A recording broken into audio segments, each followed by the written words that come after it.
Salute. How y'all doing? My name is DerrickCWilliams. Have you ever heard the term orthomolecular medicine? Orthomolecular medicine is the study of vitamins and minerals to help supplement your wellness and promote longevity. I often cite Dr. Andrew Saul. He's as good as they come with regards to the history and benefits that vitamins and supplements provide. For about 13 years now, I've been taking this supplement called resveratrol. Resveratrol is known to slow the aging process. You often hear me in various comment sections say, well, I'm 53 years old, but I feel 28 and I look like I'm in my mid 30s. And I can say that because of how I try to live. And one of the ways I go about this is obviously drinking lots of water, and I also take resveratrol along with a bevy of other supplements. But oftentimes, you will hear mainstream media disparage vitamins and minerals. And it's just actually laughable to anyone who pays attention and wants to just delve into the topic. The fact of the matter is, we should never be dumb people with smartphones. The information is out there.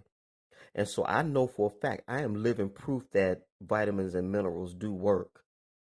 However, because we have this pandemic going on, apparently no one seems to use common sense and the a supplement that's readily available.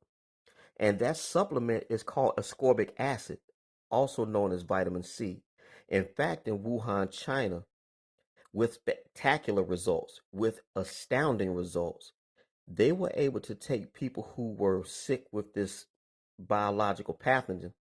They were able to turn their health around with just simple vitamin C, but at high dosages. All right. However, again, when you look around mainstream media, they are always disparaging vitamins. So you have to ask yourself the question, well, what gives here? The title of this presentation will be called Anthony Fauci Has Expensive Urine. And I'm just one man in the comment section on YouTube. I say expensive urine because a lot of times when you look at mainstream coverage of vitamins and minerals, they say the only thing that you'll have when you take vitamins and minerals is expensive urine. Well, apparently the media darling does in fact take vitamins. However, he did not say this on CNN. He did not say this on ABC. He said it on the Instagram live post. I want you to hear the sage wisdom of the director of the NIAID since 1984. His name is Anthony Fauci, a very smart man.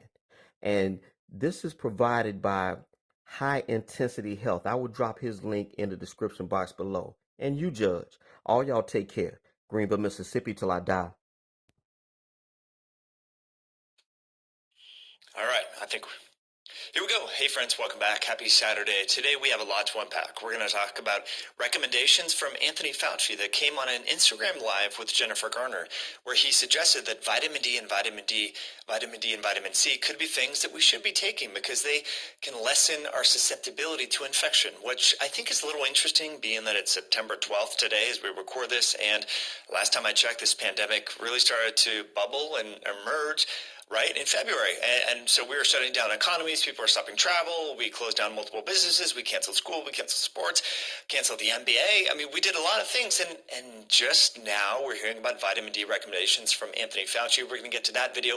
We're also going to talk about some information a lot of you, especially if you live on the West Coast, should know about when it comes to air quality and ways to improve your lungs' ability to detoxify. Some research from UCLA and, kind of this coalescence between air pollution and increased disease severity. Some things a lot of you that are healthy, you're out exercising or gardening, we all should know about because compromised lung tissue, compromised immune health, those are problems whether or not there's a pretty problematic virus circulating, and we know that's happening right now. So we're going to talk about that. Just want to welcome you back. It's Mike Mutzel. Happy Saturday. As always, I'm grateful that you're here. So what you see on the screen here is an article that I shared with you back in, I think it was end of March.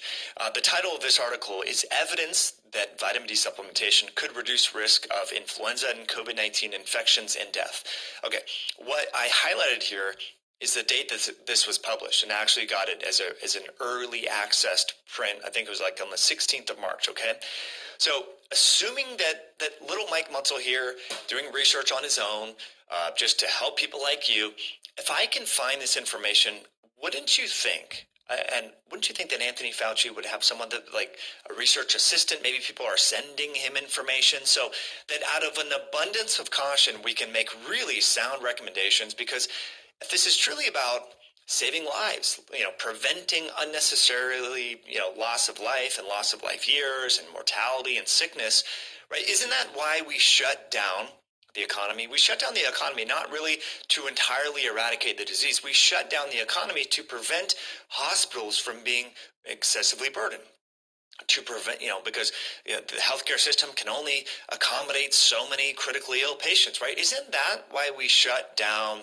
We caused, 40 million people, 50 million people to lose their lives.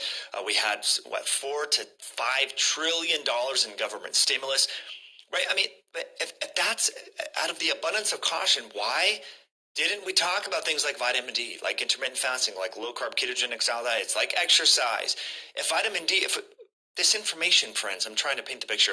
It's been known since March. And so here's some of this great chart here where you can look. Here's all sorts of different viruses where vitamin D and vitamin D insufficiency has been implicated as a factor affecting outcomes and severity and all that. So we've known this for a long time.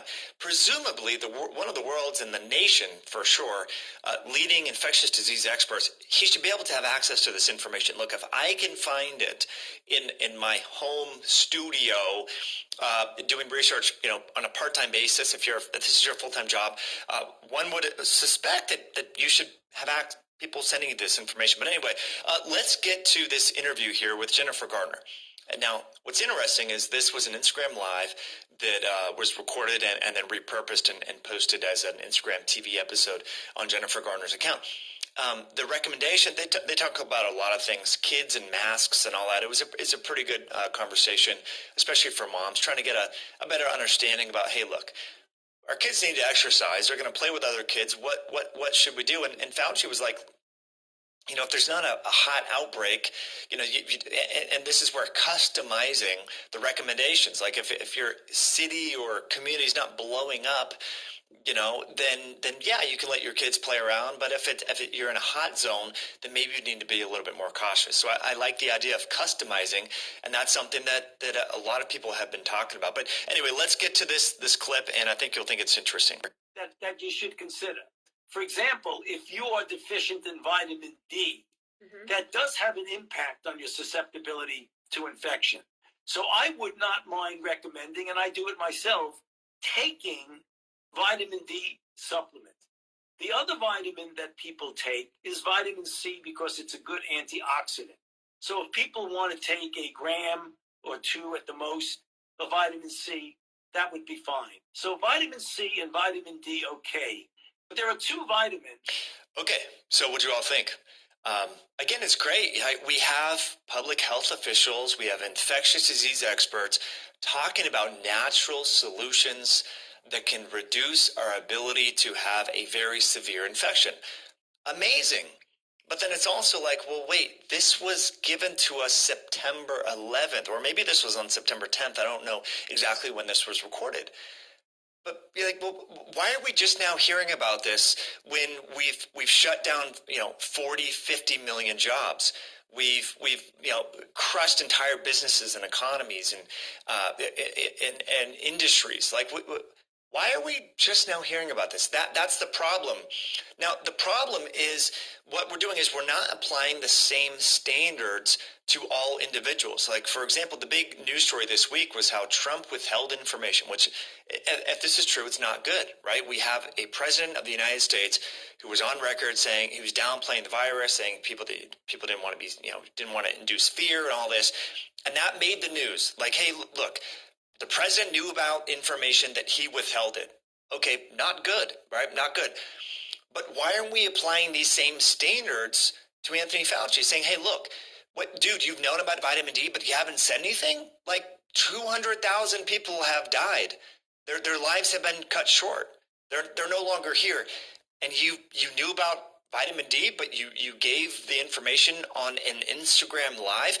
So my problem here is how the media selectively narrates what they want and excludes what doesn't fit into their narrative. And friends, that's a problem, because again, if this is all about health, Fauci, Fauci, when did you know about vitamin D? Why haven't you said anything? Why did you say this at minute 31 out of a 37-minute Instagram live? Why didn't you go on CNN or MSNBC? Why haven't you said this information before? So